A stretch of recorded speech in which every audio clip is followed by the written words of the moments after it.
오늘 하나님께서 우리에게 주시는 말씀은 이사야서 45장 7절로 8절의 말씀입니다. 하나님의 말씀을 받들어 봉독합니다. 나는 빛도 짓고 어둠도 창조하며 나는 평안도 짓고 환난도 창조하나니 나는 여호와라. 이 모든 일들을 행하는 자니라 하였노라. 하늘이여 위로부터 공의를 뿌리며 구름이여 의를 부를지어다.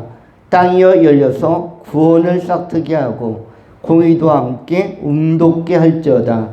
나 여호와가 이 일을 창조하였느니라. 아멘. 오늘 하나님의 말씀 창조자이며 구원자라는 제목으로 전하도록 하겠습니다. 먼저 생각하는 것은 창조자, 두 번째 생각하는 것은 구원자.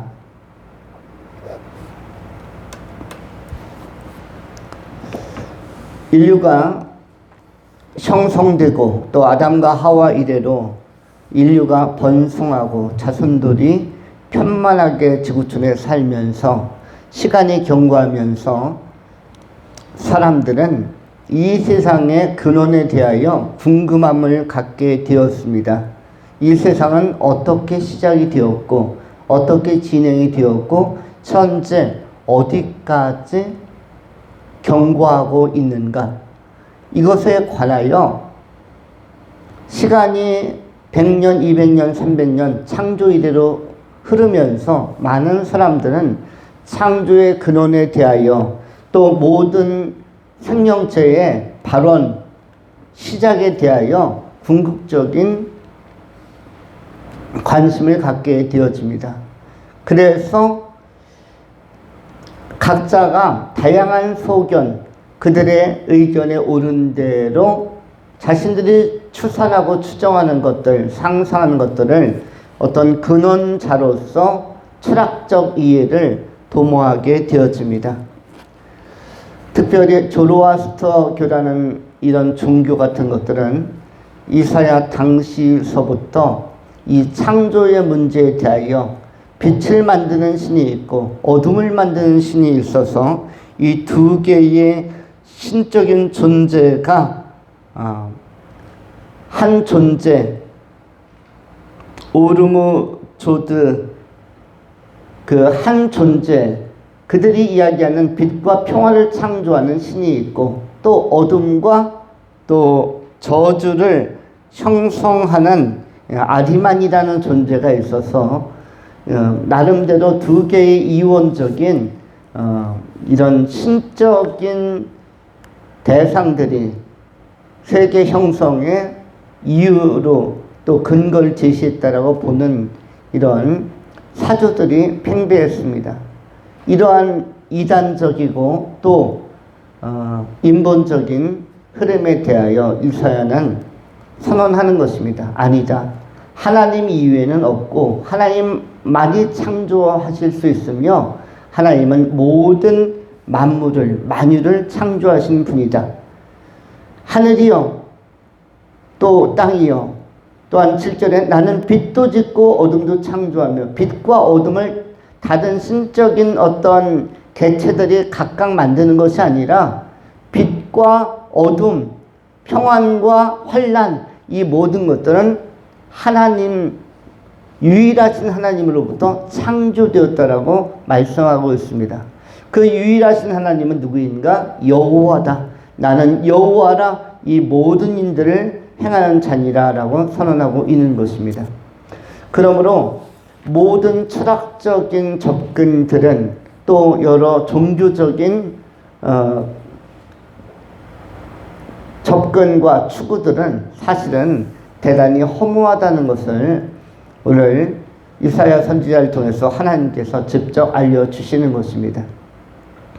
우리가 초등학문으로부터 자유한 것은 이러한 인간의 상상력으로부터 어떻게 보면 바벨탑과 같은 바벨적 사고구조 내지는 철학 구조로부터, 그런 철학적 이해로부터 빨리 이 신화적인 것들을, 허탄한 신화를 벗어버리고 하나님 중심으로 돌아오는 것이 성숙한 영성 내지는 제대로 된 신관의 형성이라고 할 수가 있습니다. 우리가 철학적 인간에서 신학적 인간으로 그리고 여러 인본적인 흐름과 맥락으로부터 성서적 맥락으로의 전환, 이것이 빨리 일어나야만 정말로 거듭난 자의 새로운 생명, 참된 생애의 출발이 시작되는 것으로 우리는 이해할 수 있는 것입니다. 우리 하나님은 창조자라고 말씀하십니다.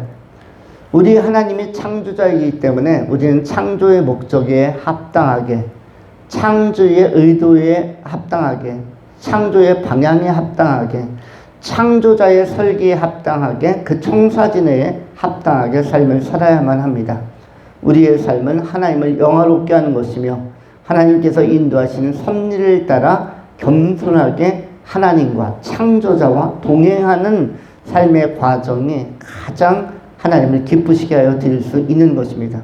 가장 보람된 삶은 창조자 그 하나님과 오늘 우리에게 주어진 24시간, 또 이번 주일, 이번 주간, 이번 달, 그리고 올해를 같이 사는 것입니다. 여러분, 동양의 철학 가운데, 사상 가운데 사주팔자라는 용어가 있습니다. 여러분, 사주가 뭔지 아시죠? 사주라는 것은 네 가지의 주축이라는 뜻입니다. 네 가지의 주축. 네 가지의 주축이 뭐죠? 첫 번째 주는 뭐냐면 오늘이라는 주입니다. 오늘이라는 주축. 내 삶의 의미를 이해하고 논할 때 내일이나 모레를 놓고 논할 것이 아니라 어제와 그저께 과거를 놓고 논할 것이 아니라 오늘이라는 시간과 공간을 얼마나 알차게 살아내고 경험하고 체험하고 정돈하고 이것을 내 것으로 살아가느냐. 그래서 오늘 하루가 어떤 흐름 안으로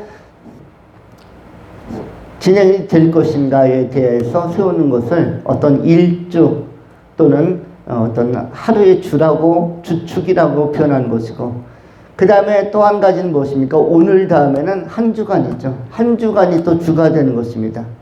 한 달을 산다고 할 때 한 달은 한 주 한 주, 1주, 2주, 3주, 4주가 모여서 또 한 달, 1개월을 형성하는 것이죠.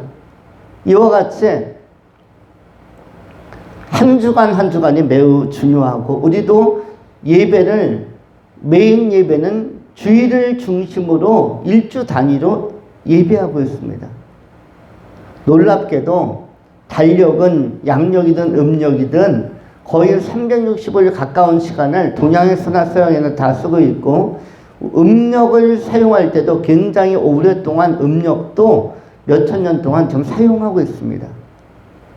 인류의 농경이 발달하고 정착하고 발원하고 정초한 수천 년 전부터 이 달력이 굉장히 빠르게 형성이 되었습니다. 그래서 중국이라든지 이런 4대 문명권에서 달력이 생각보다 빠르게 태음력, 태양력, 음력, 양력 해가지고 굉장히 정교하게 만들어졌습니다. 그리고 그것은 천지 창조에 있는 내용을, 창세기의 내용을 마치 공부하거나 목격한 것처럼 또는 그 전승을 이어받은 것처럼 6일 만에 하나님께서 창조하셨다라는 이 패턴이 동양이나 서양이나 아직 복음을 듣지 못했던 시대에 이미 접목되어서 전승으로 정착이 되어서 달력이 형성이 됩니다. 이것은 굉장히 신비한 일입니다. 아직 복음이 형성되지 않고 전파되지도 않았는데, 우리 한반도의 복음은 한 18세기, 19세기에 접어들어서 복음이 들어오는데, 그런데 달력은 그 이전부터 고대로부터 아주 정교하게 일주일 단위로 형성이 됩니다.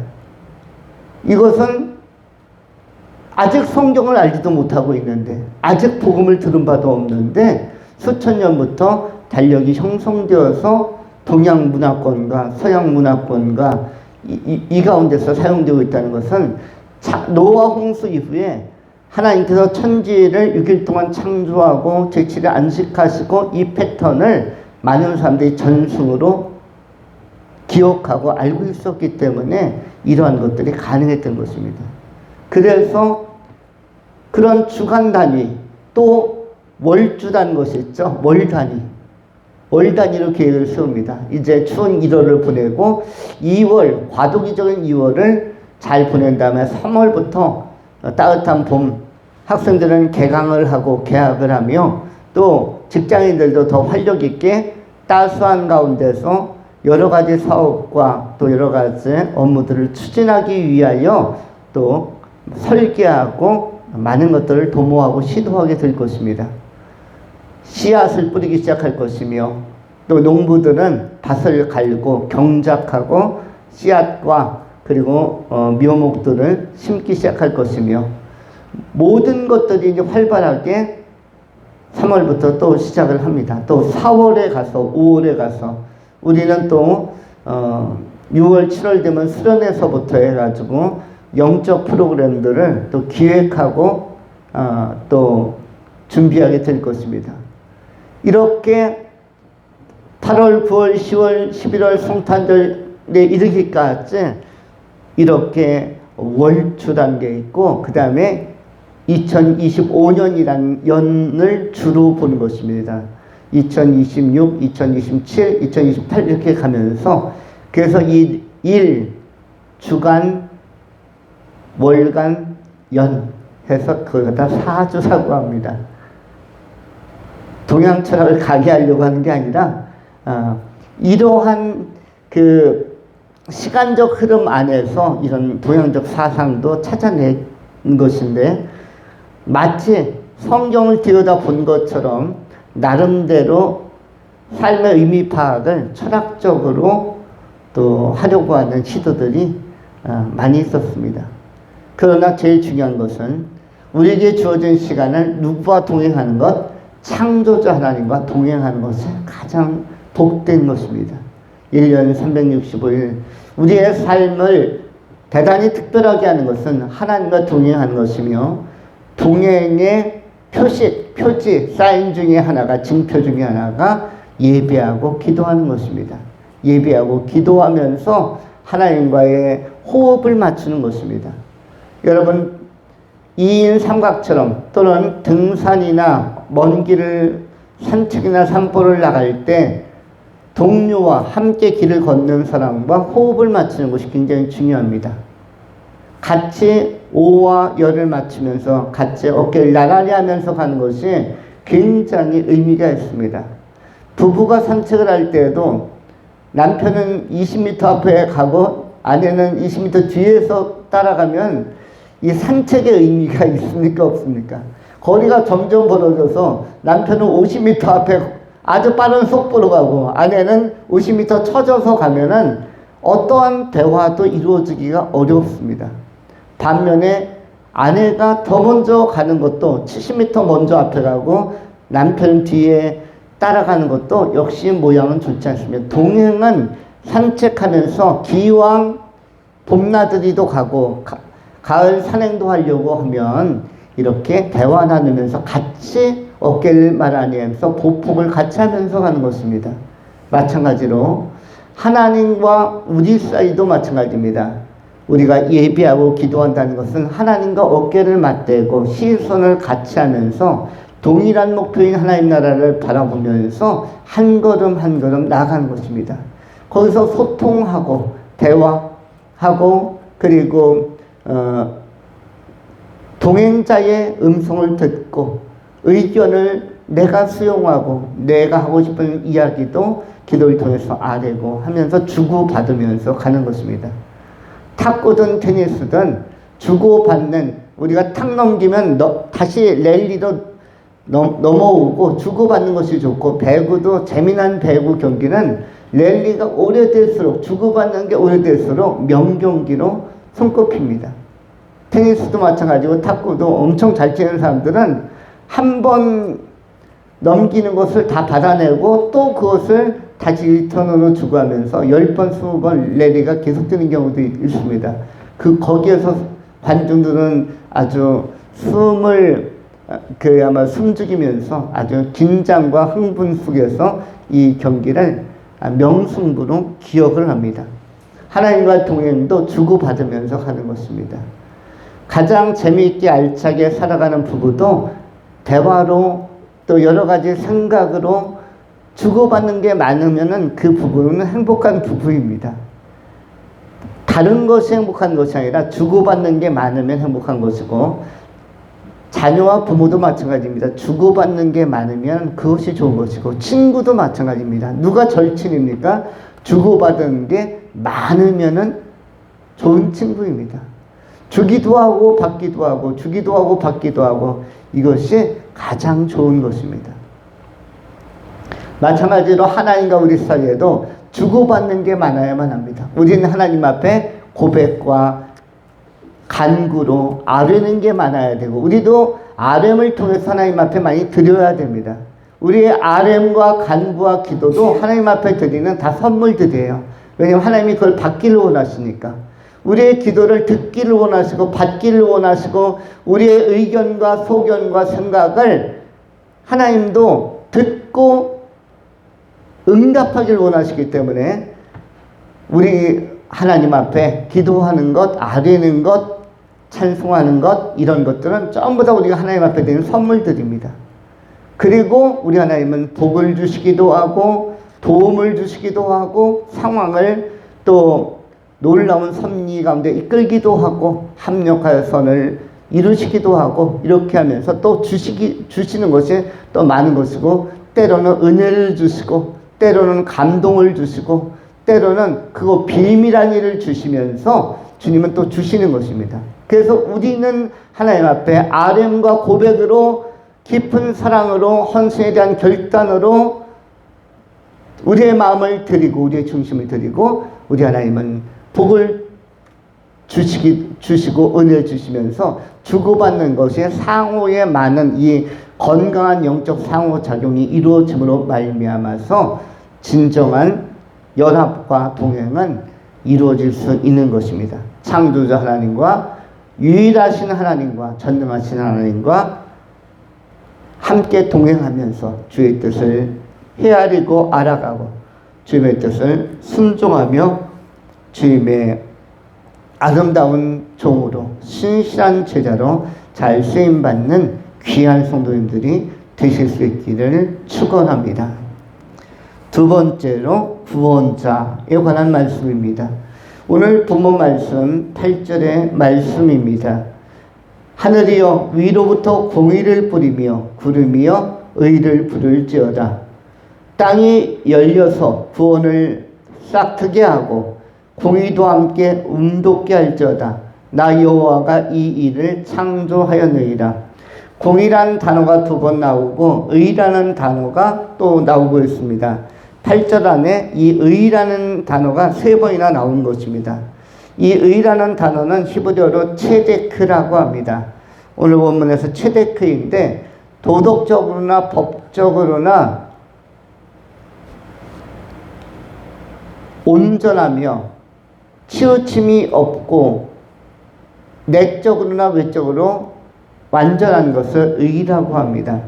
체데크, 우리 하나님은 체데크를 이루시기를 원하고, 하나님의 속성상 항상 옳음, 항상 반듯함, 항상 완전함, 우리 하나님은 이 체데크, 의를 가지고 역사를 통치하고 또 우리가 의로운 백성들이 되기를 원하고 계십니다.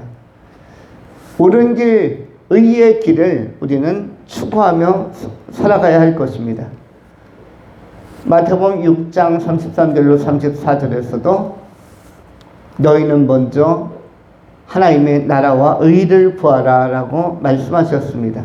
하나님의 의를 구하길 원하고 하나님의 나라, 하나님의 통치가 구현되는 세계를 항상 사모하고 추구하라고 말씀해 주셨습니다. 그런데 하나님의 공의와 이 체데크 의가 이루어지면 너무나 좋지만 인간은 부패한 속성과 부패한 심령 때문에 우리는 쉽게 치우치고 그리고 우리 안에는 부패의 본성들이 많이 자리하고 있습니다. 이른바 원치 않는 오염, 원치 않은 이 죄성들이 우리 안에 엉겅퀴처럼 가시덤불처럼 자라나게 되는 것입니다. 이로 말미암아 우리 하나님께서는 모든 백성들을 사랑하시고 구원하시기를 원하시지만 이 죄의 문제, 우리 안에 있는 부패의 문제, 우리 안에는 여러 가지 탐심의 문제나 우리 안에 더럽혀진 인본적인 이런 요소들, 이런 것들이 해결되기를 원하시고 또 해결된 존재를 하나님 나라에 세우시기를 원하십니다. 그런데 우리 인간에게는 너무나 아쉽게도 우리 안에 있는 부패와 죄성과 죄 행을 해소할 수 있는 자구책이 없습니다. 자구책이라는 것은 자기가 해결할 수 있는 방식과 방안을 의미하는데 우리 안에는 우리의 죄를 해결할 수 있는 그런 접근법이나 해소법, 해소의 방안이 우리에게는 없습니다. 인간은 그냥 죄를 짓는 것이지 그 지은 죄를 해결할 수 있는 방법이 없습니다. 그런데 하나님 입장에서 볼 때도 죄를 지은 인간을 그냥 봐주실 수가 없는 것입니다. 우리 하나님은 의로우셔서 봐주거나 아니면은 더럽혀지고 불의한데 그것을 간과하고 넘어갈 수가 없는 것입니다. 우리는 하나님의 속성이 의에 대하여 민감하다는 것을 우리가 깨닫고 우리 사람들도 여러분이 식사할 때마다 숟가락이나 아니면은 밥 그릇이나 고춧가루만 묻어 있어도 다른 그 숟가락 안 쓰려고 하고 다른 숟가락을 다시 고르게 됩니다. 교회에서 주일날 식사를 할 때에도 여러분 숟가락을 선택을 하죠. 젓가락 선택하고 그릇도 식기도 선택하는데 고춧가루 몇 개만 붙어 있어도 그 숟가락을 쓰려고 합니까? 그거 놓고 다른 거 쓰려고 합니까? 분명히 설거지 했는데 지난주에 설거지 한 것 가운데 고춧가루가 떨어지지 않았어요. 고춧가루가 붙었다는 것은 숟가락에 붙어 있다는 것은 지난주에 누군가가 그 숟가락을 사용했다는 것이고 그리고 음식물 가운데서 고춧가루 하나가 늘어붙은 것입니다. 그런데 물로 세척을 했으나 떨어지지 않은 것입니다. 실제로 고춧가루 하나 붙어 있는 숟가락 그걸 사용해도 건강에 큰 지장 없습니다. 그러한 밥그릇에다가 또 식판에다가 밥을 담아도 건강이나 맛에 하나도 침해되거나 또는 영향을 미치지 않습니다. 그럼에도 불구하고 인간은 굉장히 기분 나쁜 것처럼 특별히 식당에 가서 돈을 내고 사 먹는데 숟가락에 고춧가루가 붙어 있다. 아니면은 밥그릇에 또 이 고춧가루 큰 게 붙어 있다 하면은 기분 되게 나빠합니다. 돈 주고 식당에서 식사하러 시켰는데 고춧가루가 붙어 있다면 또 머리카락 하나 나오면 굉장히 불만을 많이 토로할 것입니다. 그렇게 건강에 치명적이지 않음에도 불구하고 밥맛이 없어진다. 밥맛 떨어진다고도 이야기합니다. 어떤 사람이 밝게 웃는데 이가 하얀 이가 드러납니다. 근데 거기 고춧가루 하나가 딱 붙어 있으면 괜히 그 사람이 깨끗한 사람으로 보입니까? 더러운 사람으로 보입니까? 고춧가루 그냥 딱 하나 앞니에 딱 붙어 있는데 에이 더러워로 생각합니다. 사실 고춧가루도 더럽지 않고 그 사람의 이도 더럽지 않을 수도 있습니다. 우리 인간은 이렇게 작은 것 하나 건강에 좋은 비타민이 많이 응집되어 있는 고춧가루 하나에 대해서도 우리 인간조차도 용납을 안 하려고 합니다. 그런데 고춧가루가 아니라 우리 인간에게는 죄가 붙어 있을 때, 죄가 늘어붙어 있을 때 하나님 역시 인간이 고춧가루를 용납하지 못하는 것처럼 하나님께서는 죄의 작은 죄도 용납하실 수가 없는 것입니다. 간구하실 수가 없는 것입니다.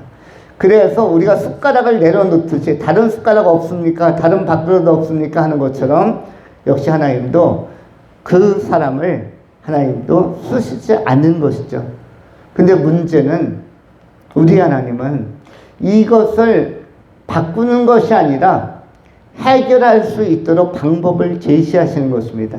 우리가 있는 죄는 죄고 우리가 있는 한계는 한계고 부패는 부패이고 이 문제를 구원자 예수 그리스도를 통해서 구원자 메시아를 통해서 여자의 후손을 통해서 십자가를 통해서 바꾸는 게 아니라 주님의 구원의 방식을 제시함으로 해결해 나가시는데 예수 그리스도 하나님의 아들 예수의 십자가 달려서 보배피 흘리심으로 이 문제를 해결해 주십니다. 인간 같으면 그냥 버리지만은 바꿔달라고 하지만 우리 하나님은 바꾸는 게 아니라 내가 죄인인 것을 그대로 하나님은 인정하시고 그러나 그 죄인이 하나님께서 제시하신 방법인 십자가 안에서 보혈의 피로 보배 피로 대신 인간의 죄를 사해 주신 예수 그리스도를 믿는 방식으로 대안을 제시하시고 방안을 제시하시는데 이것이야말로 우리 하나님의 굉장히 풍성하신 사랑과 자비와 자상함이 배려가 가득한 방식이라고 할 수가 있습니다. 여기에서 이 죄의 문제를 해결하신 예수 그리스도를 영접하는 자들에게 주님은 의롭다 인정하시고 죄 없다 인정하시고 죄의 문제를 완전히 해결했다라고 선언해 주시는 것입니다. 우리 하나님의 이 놀라운 구원의 방식인 예수 그리스도의 십자가 안에서 죄사함 받고 대속의 은총 안에서 죄사함 받고 부활 안에서 새로운 생명과 새로운 삶을 우리는 살아갈 수 있고 영광의 나라 하나님의 나라에 우리 다 들어갈 수가 있는 것입니다. 주님의 나라와 의를 추구하는 것, 의로운 존재가 하나님의 나라를 결국 들어갈 수가 있는 것입니다. 하나님의 나라는 죄의 문제를 해결하는 사람들이 들어가는 것입니다. 악인이나 선인이 들어가는 나라가 아니라는 사실을 우리가 기억해야 할 것입니다. 천국은 착한 사람들이 들어가는 나라가 아니라 죄의 문제를 해결하는 사람이 들어가는 나라입니다. 해결하는 사람, 죄의 문제를 해결하는 사람, 해결하신 예수를 믿는 자가 선인이요 그가 의인이요 또 의롭다함을 인정하는 자가 되는 것입니다. 우리 하나님은 창조자이시며 동시에 구원자라는 사실을 꼭 기억하시면서 하나님의 은혜로 말미암아 새로워지고 복되고 아름다운 그런 하루와 그런 한 주간과 그런 한 달과 그런 올 한 해와 남은 생애를 살아가시는 행복자들이 다 되실 수 있기를 축원합니다. 기도하겠습니다. 할렐루야. 존귀하신 하나님 감사합니다.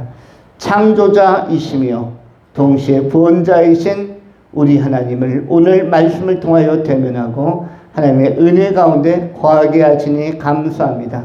이 복음의 빛과 조명 안에서 더 자유하고 온전해지며 창조자 하나님을 높이고 증거하고 구원자 하나님 예수 그리스도를 영원히 전파하고 또 송축하며 날마다 동행함으로 말미암아 주고받는 것이 많은 풍성한 교제와 관계성 안에서 귀한 성령의 열매를 맺혀가는 그런 의미 깊은 뜻깊은 삶을 살아가는 믿음의 사람들이 다 되게 하여 주시옵소서. 주님께서 함께 하시기를 구하오며 성령을 높여드릴 때 우리 구주 예수 그리스도의 이름으로 축복하며 감사하며 기도하옵나이다. 아멘.